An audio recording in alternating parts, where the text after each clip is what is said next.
بنو نذیر مدینہ منورہ سے نکلنے کو تو نکل گئے، مگر خیبر پہنچ کر انہوں نے اپنی سازشوں کا جال سارے ملک عرب میں پھیلا دیا۔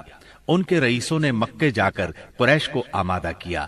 قبیلہ غطفان کو خیبر کی آدھی پیداوار کا لالچ دے کر اپنے ساتھ ملا لیا۔ بنی اسد ان کے حلیف تھے، وہ بھی اٹھ کھڑے ہوئے۔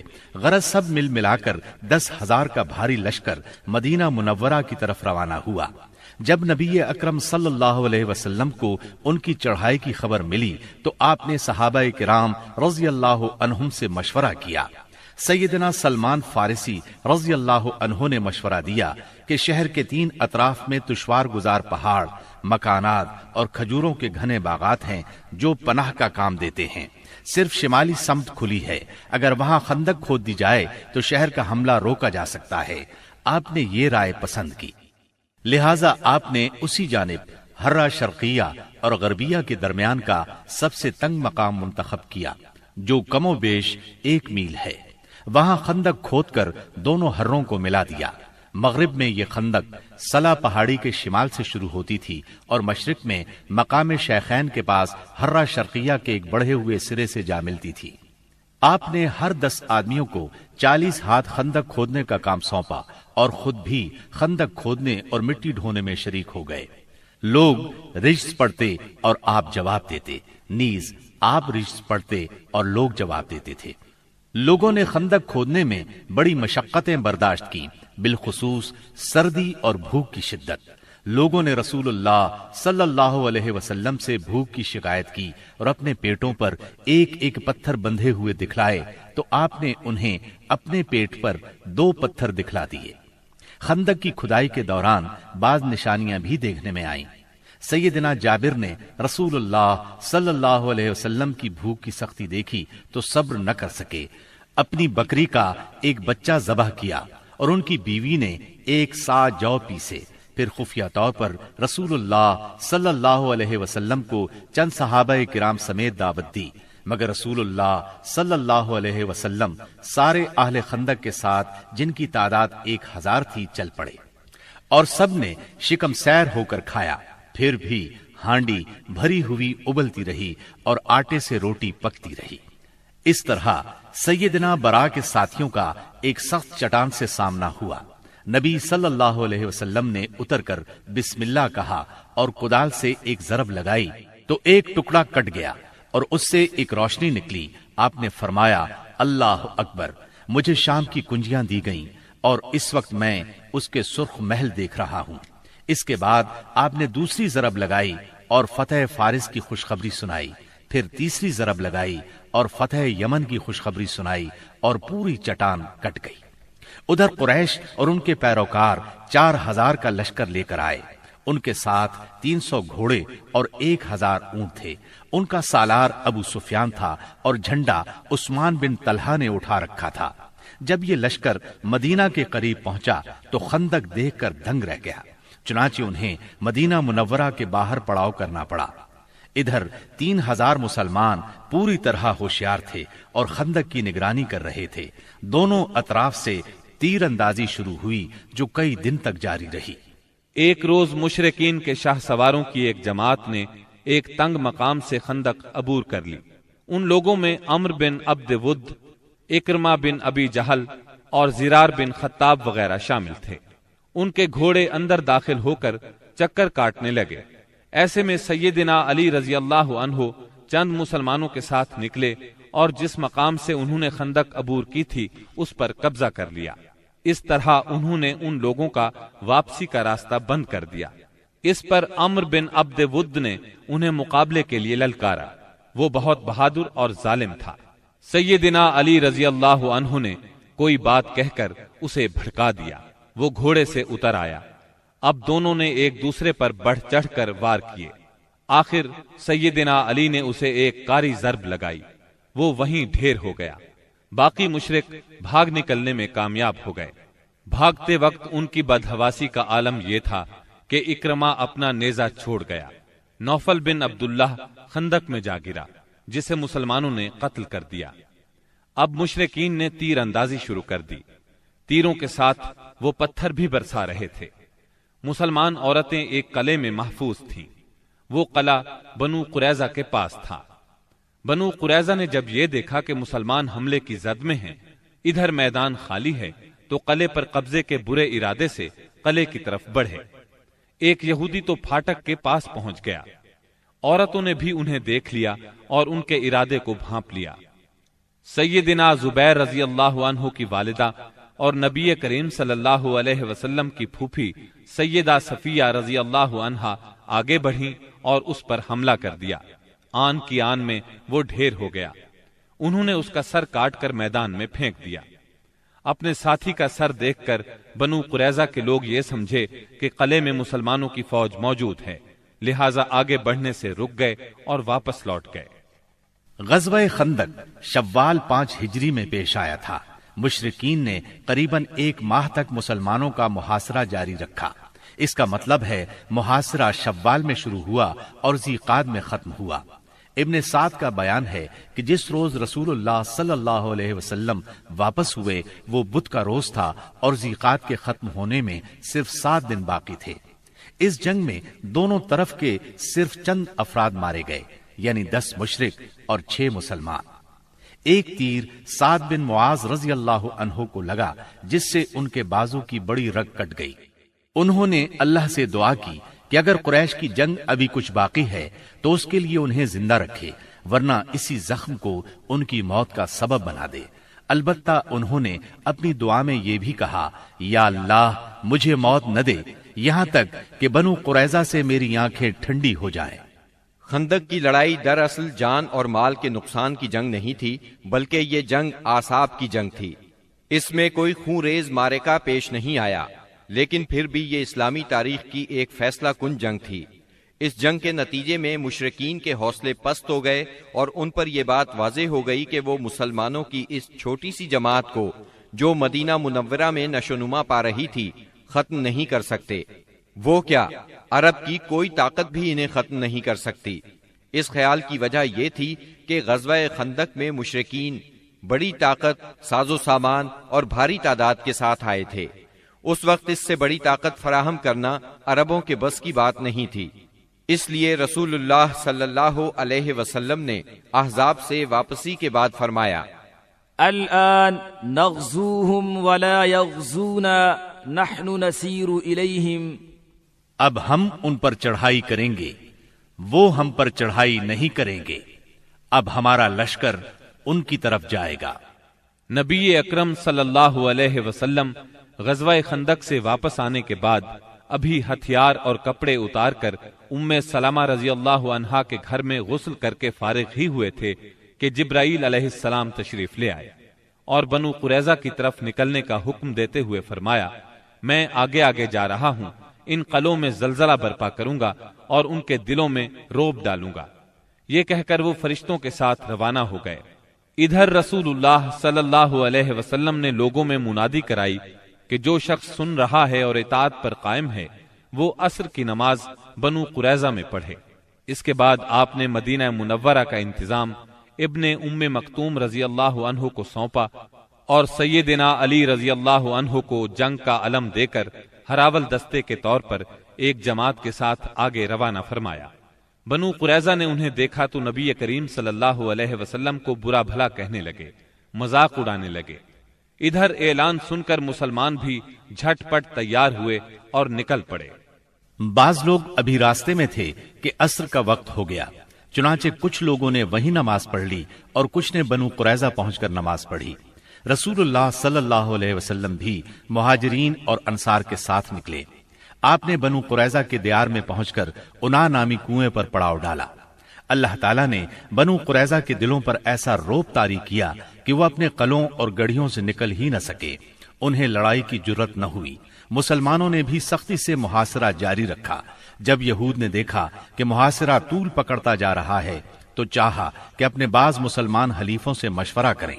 چنانچہ انہوں نے رسول اللہ صلی اللہ علیہ وسلم سے درخواست کی کہ وہ ابو لبابہ کو بھیج دیں تاکہ ان سے مشورہ کر لیا جائے۔ آپ نے ابو لبابہ کو بھیج دیا۔ انہیں دیکھ کر مرد حضرات ان کی طرف دوڑ پڑے، عورتیں اور بچے ان کے سامنے دھاڑے مار کر رونے لگے۔